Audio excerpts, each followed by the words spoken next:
Good afternoon, everybody. I'm here with Rod Major from Wells Funeral Services, and I thought I'd catch up with, given the current COVID-19 pandemic, I thought I'd catch up with him and see how this is impacting on the life of a funeral director. Rod, are you there? I'm here, Paul. Yes, good afternoon to you. Good afternoon.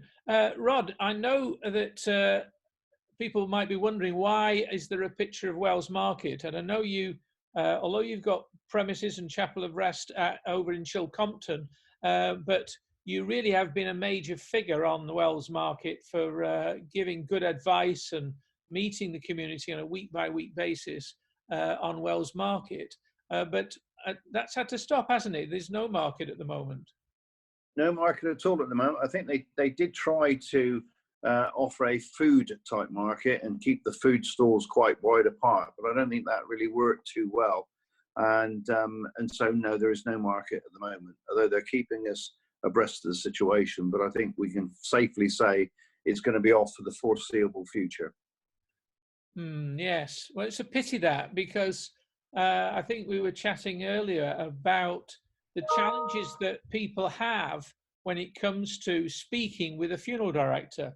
If you walk past or you drive past a funeral director's offices or premises, it's usually a display with which looks a little bit somber, normally with artificial flowers and a few urns and caskets, and it really does look really dull and uninteresting. And I don't know many people that will walk into there, but you are very approachable on the market. Yes, I mean, I try and reach out to the good folk of Wales and beyond, really Mendip, if you like, and I'm available for any conversations around funerals or funeral plans, and also, of course, wills, lasting power of attorney, all that sort of thing we do as well. Well, I don't personally do it, but I have a will writer that I also use as a celebrant, and she's very good at that sort of thing. So yeah, it's important to offer people what they really want and be able to talk to them about it freely. And I think in that scenario on the market, you can start a conversation, and you may have to finish it elsewhere, or either in their home or in your offices or whatever. But at least you've made that initial one-to-one contact. Well, let's hope that the market comes back soon, and let's hope we're over this soon. But I guess a lot of people are more concerned than they've ever been, especially the people of more advanced ages. Every day, death is the main subject of the news. And do you find that has been focusing people's attention a little bit more of late? Certainly on the funeral plans it has, Paul. I mean, I know the last week of the market, and in fact, before the market was cancelled, I dropped Mendip District Council an email just to say that I wouldn't be appearing on the market for the foreseeable future. It would be not in the right taste, really, bearing in mind the virus situation we're in. But the last week on the market, there was quite a dramatic rush, really, or almost a rush. I think you even publicised a picture of a queue of people wanting to talk to us about funeral plans. Well, it was a queue of people that were talking to you. So yeah. The nature of funeral services. Here's one that you did at Wells Cathedral, and I know that you've had bookings at various churches, but given the government's guidelines, I know the bishop has ordered all churches to close. So what's the situation with people being able to attend the funeral of a loved one? Well, I mean, you know, that picture of that particular funeral was, as you know, in excess of 300 people came to that funeral. And in fact, only 3, maybe 4 weeks, but certainly 3 weeks-ish ago, we had a funeral at the Mendip Crematorium, and there was 395 people there, almost 400 people. It was like turning up at a pop concert. I tell you, it's unbelievable. And we've gone all the way from there right down to just 10 people.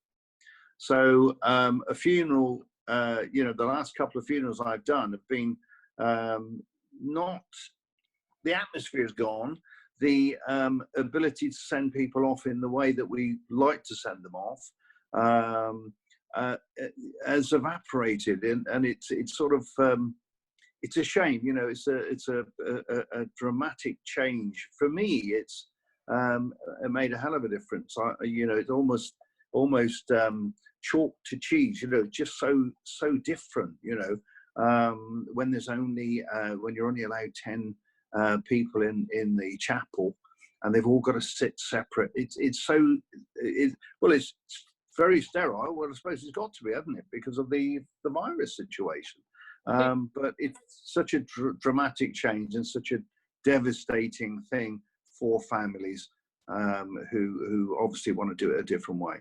Well, families and friends want to pay their respects, and having churches that cannot be opened, which I find very strange. You can go to a pharmacy or you can go to the grocer, but at the times when you need to be kept in touch spiritually, that churches are closing is somehow a shame. You know, even at social distancing, you should be able to. A lot of people want to go and pray or and certainly attend a funeral service. So funeral services at churches are out. The maximum number of people at the crematorium for the moment is 10, but who knows, that might be that all attendance at a funeral service at a crematorium are cancelled. What impact will that have, Rod? Oh, it'll be devastating.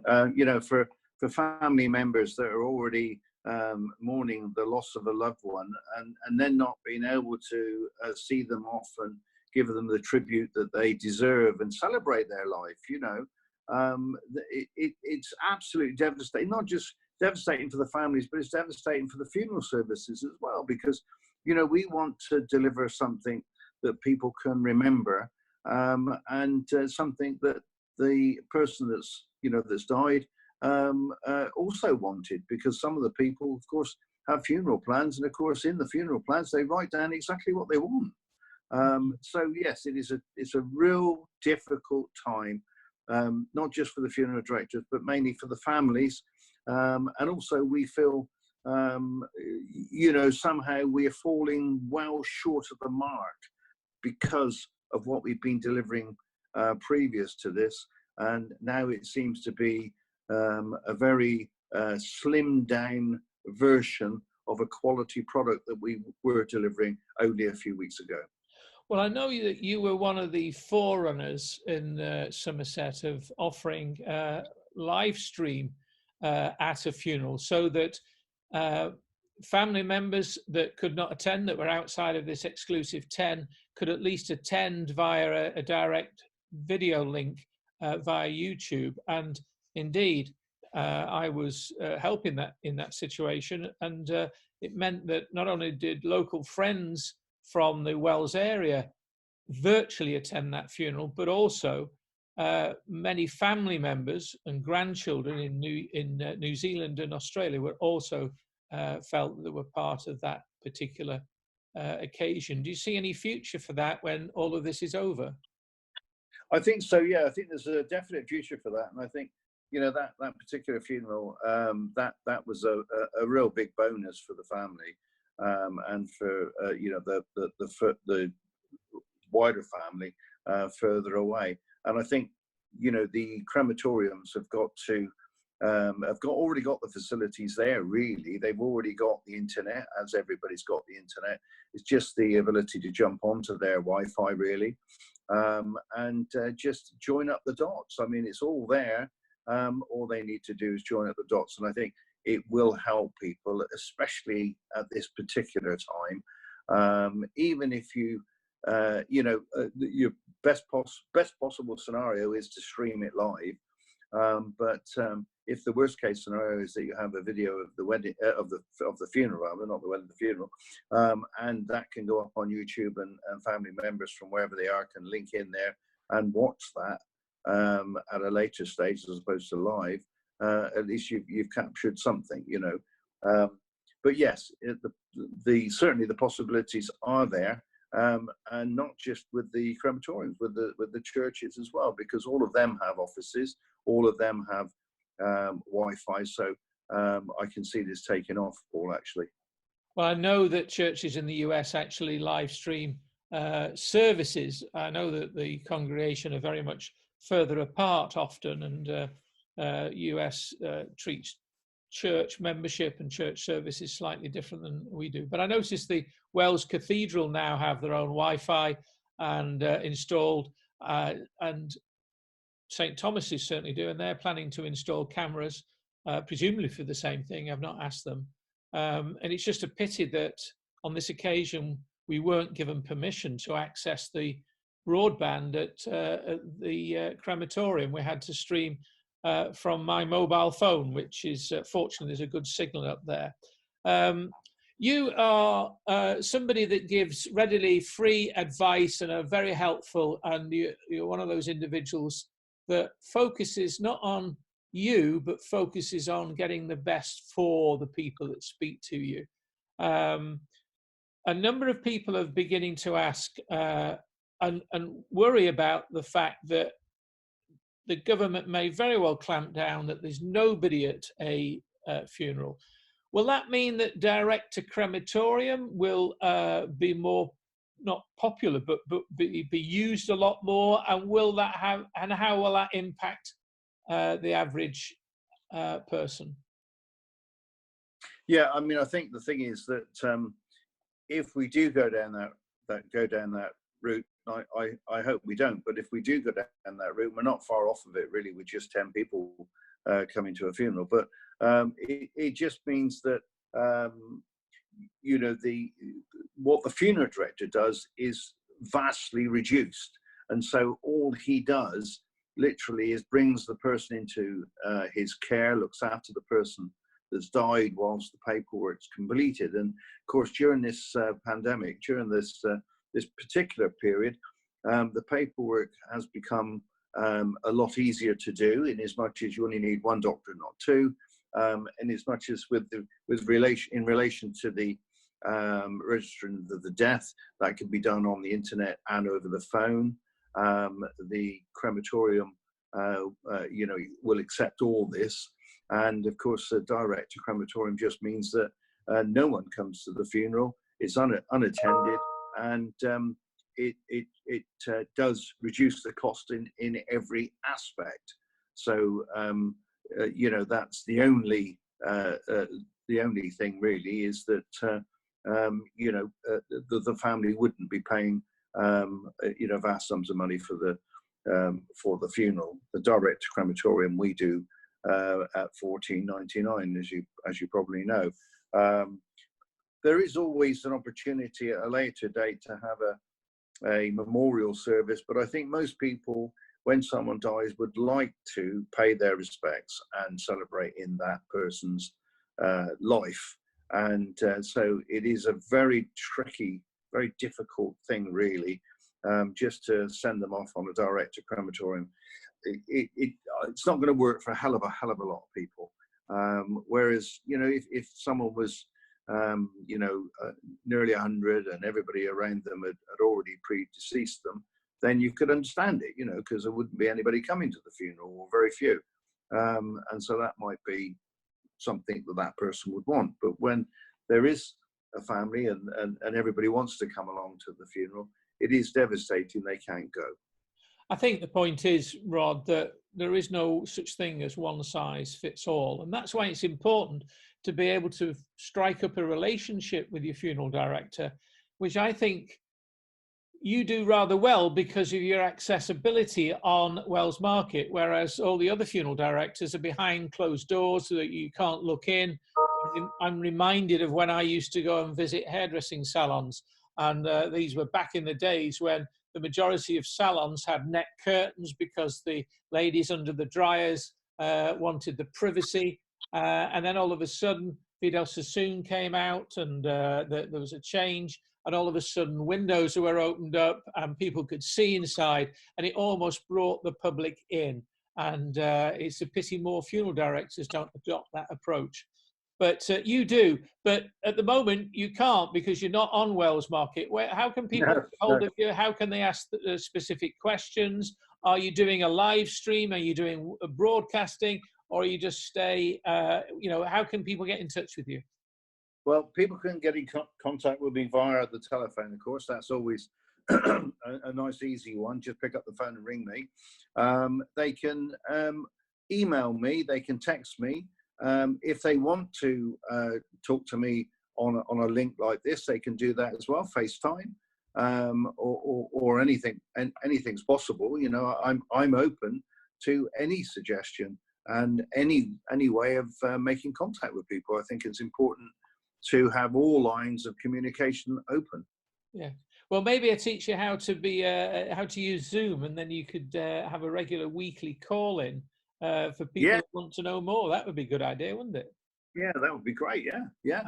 I think Zoom we're all meetings. having to embrace technology, and I think the people who are baby boomers are now baby Zoomers, apparently. Yeah, baby Zoomers. I was going to say, why don't we Zoom down to Wells funeral services? Yeah, something like that. Is it, Paul? No, no. Hey, let's just steady on. Rod, it's been absolutely. One last thing. More and Yeah, more people, presumably, are realizing that maybe they don't have a funeral arrangement already planned. They don't have. Well, there's two things. First of all, I wonder how many people have wills written up, and secondly, how many people have even looked into funeral plans. Should they do that? yeah. I mean, I think the thing is that we do offer a will writing service, and that's done through the celebrant that I use. She's also a will writer, and so that's done at a very reasonable cost. And that's if you like, a subsidiary service that we do offer, a third party that deals with it. But we know the people very well. In relation to funeral plans, there's a myriad of companies out there. I'm dealing currently with around about 6 or 8 funeral plan companies, 2 or 3 that I deal with on a regular basis, and then the others as and when. As you can imagine, the best question to ask the funeral director when looking at a funeral plan is to ask him if he's got one, and if he has, who's it with and why. Yeah, good question there. Uh, Because then I and know. Sorry. I know that it just depends upon your circumstances, your age, in some respects. Although it's not that important, but it is depending on the sort of scheme you want, depending upon what type of funeral you actually want delivered. But remember that the 2 main reasons for people doing funeral plans is, one is to take the stress out of actually preparing for that funeral. It's already pre-done, it's a prepayment funeral plan, so it's all pre-done. And then the secondary reason is to ensure that the cost of the funeral doesn't rise. And there's always been a bit of an issue around third-party fees and things like that. There are funeral plan companies now guaranteeing that the third-party fees of doctors, crematoriums, cemeteries, celebrants, and things like that, because those fees we're not really able to fix. They can go up and down, but 1 or 2 of the funeral plan companies now are saying that they will guarantee that those fees are paid. And I think that's very, very good, because it means that, from my point of view, you can imagine, can't you, Paul? I mean, the last thing I want to do is to say to a family, hang on a minute, I'm ever so sorry, but things have gone up a bit, and the third-party fees are short by £500. It's not the conversation you want. It's certainly not the conversation I want. If a funeral plan's been written up, I'd like to think we can do the whole job, and it's all been paid for. That's good, and the people left behind don't need to worry about that. Or shouldn't have to worry about any of it. No, exactly. There are some funeral plans that at the end, if they've paid in a little bit more than is going to be paid out, there's a share in the return. So that helps as well. So if someone's lived longer than they thought they were going to live, and this can happen, can it? We know in Wales we've got lots of elderly people that are very sprightly. Absolutely. Rod, it's been a pleasure talking to you about a very serious subject. And I think what you shared today has been most useful. And I will include in the recording of this contact details for you. And maybe as time progresses, we should do another one. Rod, thank you very much indeed. Thank you, Paul. Speak to you soon. Bye now.